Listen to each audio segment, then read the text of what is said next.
আসসালামু আলাইকুম সম্মানিত মালয়েশিয়ান প্রবাসীরা, আমার এই ভিডিওটা সর্বোচ্চ শেয়ার করবেন, আপনাদের কাজে আইব। মালয়েশিয়াতে আপনারা জানেন যে প্লান্টেশন ভিসা শুরু হয়েছে, অর্থাৎ ফার্ম অয়েল বাগানের ভিসা, এবং হচ্ছে সাথে সাথে হচ্ছে সেলুন চুল কাটার দোকানের ভিসা, এবং হচ্ছে আপনার খাওয়ার দোকান বলেন, 7-11 বলেন, কে বলেন, এই সমস্ত দোকানগুলোর চাইলে আপনি মালয়েশিয়াতে লোক আনতে পারবেন। আপনি যখন লোকগুলো আনবেন মালয়েশিয়াতে, আপনারা যারা 2024 সালে 23 সালে কোলিং আসছেন, আপনারা অবগত আছেন যে মালয়েশিয়াতে লোক শত শত লোক ঢুকে কাজ পায় নাই, খাইতে পায় নাই, ঘুমাইতে পারে নাই, পাসপোর্ট পায় নাই, ভিসা পায় নাই। আমি দেশের লোক পাঠাই, আমি জানি মানুষের কান্না আহাজারি, দেশের বাড়িতে মা বাবা কান্নাকাটি করে, ভাই বন্ধু কান্নাকাটি করে, আর এখানে সে মালয়েশিয়াতে খাইতে না পাইয়ে কান্নাকাটি করে জীবন শেষ। তো আপনারা প্লান্টেশন ভিসাগুলো যেগুলো ফার্ম অয়েল বাগানের 8 ঘন্টা 1500 টাকা স্যালারি, যে ব্যক্তি পাহাড় জঙ্গল ক্ষেতের কাজ করছেন তার জন্য পারফেক্ট, সে আপনি বুক করতে পারবেন এটা। যদি কোনো লোক টোটো কোম্পানির ম্যানেজার আছে, স্টুডেন্ট লেখাপড়া করছে, কোনো কাজকর্ম করে নাই, তারা যদি ফার্ম অয়েল বাগানের ভিসায় আনেন, সে ব্যক্তি কখনো মালয়েশিয়াতে টিকতে পারবো না।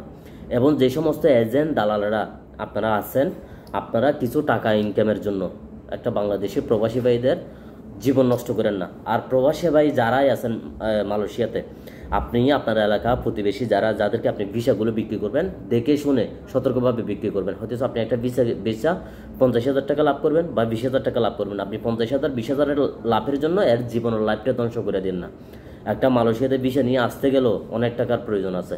এমন মনে করেন না যে শর্টকাটে 1-1.5 লক্ষ টাকা দিয়ে মালয়েশিয়াতে ঢুকা কিন্তু সম্ভব না। অনেকে 1-1.5 লক্ষ টাকা 2 লক্ষ টাকা আড়িয়ে করতেছেন, এটা কখনো সম্ভব না। আর দ্বিতীয়ত কথা হয়েছে প্লান্টেশন এই ভিসাগুলো, ফার্ম অয়েল বাগানের যেহেতু ভিসা, যারা ফার্ম অয়েল বাগানের কাজ করে তারা জানে ফার্ম অয়েল বাগানের বিভিন্ন সেক্টরের কাজ আছে। আমি তেলেঙ্গানাতে কাজ করছি, জোহর বারুতে কাজ করছি, ফার্ম অয়েল বাগানের এই বিষয়গুলো আমি জানি। প্রথমত হয়েছে প্রথম সারা রোপণ করা আছে, গাছ বাগান কাটা আছে, চারিদিকে জারেন দেওয়া ঘেরোয়া দেওয়া আছে, এবং হচ্ছে গাছ বড় হইলে সার দেওয়া আছে, গাছের গুলো কাটা আছে, বিভিন্ন সেক্টরের কাজ আছে। এখন আপনার কপালে কোনটা জুটে এটা বলা যায় না। তবে প্লান্টেশন এই ভিসাগুলো আপনারা নেওয়ার সময় সতর্ক থাকবেন।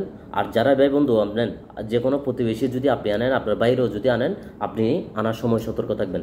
কারণ মালয়েশিয়াতে যারা ভিসা বিক্রি করে, যারা ভিসার বিজনেস করে, যারা দালাল এজেন্টগিরি করে, তাদের কথার সাথে আর কাজের সাথে অ্যাডজাস্ট হয় না।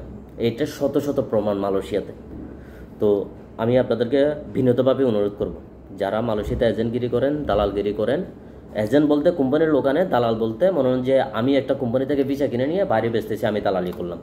ঠিক এই সমস্ত ভাইদেরকে বলবো, আপনি একটু লাভের জন্য কোনো বাংলাদেশি প্রবাসী ভাইয়ের, গরিব মেহনতি ভাই যেগুলো আছে, কষ্ট করে কিছু টাকা ব্যাংক ব্যালেন্স করে তাদের টাকাগুলো নষ্ট করবেন না। আর যারা মালয়েশিয়াতে আসবেন, বলো এখন মালয়েশিয়ার পরিস্থিতি আপনারা জানেন, কাজ নাই, কর্ম নাই, খাইতে পারতেছে না, ঘুমাইতে পারতেছে না, হাতে গোনা কয়েকজন কাজ পাইলেও তারা কিন্তু স্যালারি পাইতেছে না। স্যালারি যে পাইতেছে না, কেউ ইনকাম স্যালারি যে উঠে দিব সেরকম কোম্পানিও নাই। আমার ওয়ার্কার আমার কোম্পানিতে কাজ করছে, বাইরের ওয়ার্কার, আমি স্যালারি না দিলে আরেকজনের স্যালারি উঠে দেওয়ার সে ক্ষমতাও নাই। তো আপনাদেরকে বিনীতভাবে অনুরোধ করবো, মালয়েশিয়াতে এই কলিংয়ে যদি আপনারা কেউ আনতে চান, প্রতিবেশী ভাই বন্ধুগণ, আপনারা খুব কেয়ারফুল, সতর্ক থাকবেন। সতর্ক যদি আপনি না থাকেন, যে কোনো কারণে আপনি এটার মধ্যে ধরা খাইতে পারেন। ধরা মনে হয় যে আপনি প্রতিবেশী হয়েও খাইতে পারেন, বা আপনি নিজে নিজে যদি মালয়েশিয়াতে আসেন তাও কিন্তু আপনি ধরা খাইতে পারেন।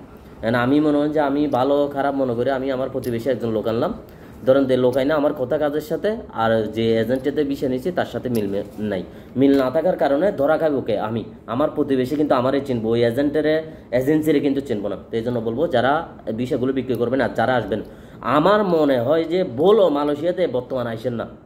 যেসব বাইরে প্রবাস আসতে চাইছিলেন, মালয়েশিয়াতে বর্তমানে আইসেন না। যদি কোনো কারণে আপনার ইচ্ছে করতে বাধ্যকতা যদি আপনার আসতেই হয়, দেখে শুনে আসবেন। ফার্ম অয়েল বাগানের যারাই কাজ করে তাদের থেকে আগে ভালো করে যাচাই বাছাই করে নেবেন। আল্লাহ হাফেজ, ভালো থাকবেন।